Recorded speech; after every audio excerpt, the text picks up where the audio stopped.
गत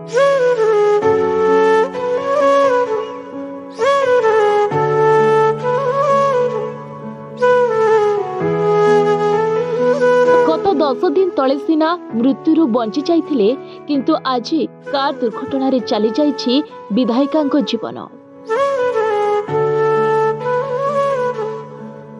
नियंत्रण हराई डिवाइडर रे कार पिटी हेबारु बीआरएस विधायिका मृत्यु होइछे। हैदराबाद रो नेहरू आउटरिंग रोड रे तांकर कार रो दुर्घटना होइथिला, जो कारणरू आखि मुजिछंती विधायिका। तेबे बीआरएस विधायिका कार चलाउथिबा चालक नियंत्रण हराइबारु कारटी डिवाइडर रे जाई पिटी होई जाइथिला। एही दुर्घटना रे आहत हेबा परे लास्या नंदिता को तुरंत डाक्तरखाना को निया जाइथिला, आ जोंठी डाक्टर माने तांको मृत घोषणा करथिले।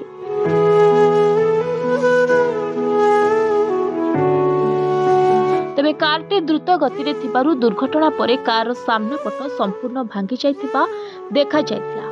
तेबे मृत्यु बेलकु लासा नंदिता मात्र 37 वर्ष होइथिबा बेले तांको वियोग रे तेलंगाना रे शोकर छाया खेली जाइछे। तेबे लासा मृत्यु परे एबे आउ एक बड़ तथ्य सामना को आसुछे।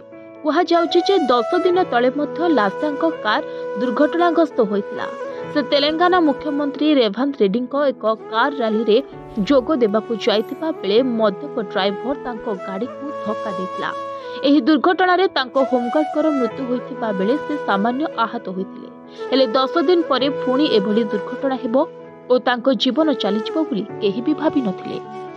ब्यूरो रिपोर्ट भंजदत्त न्यूज।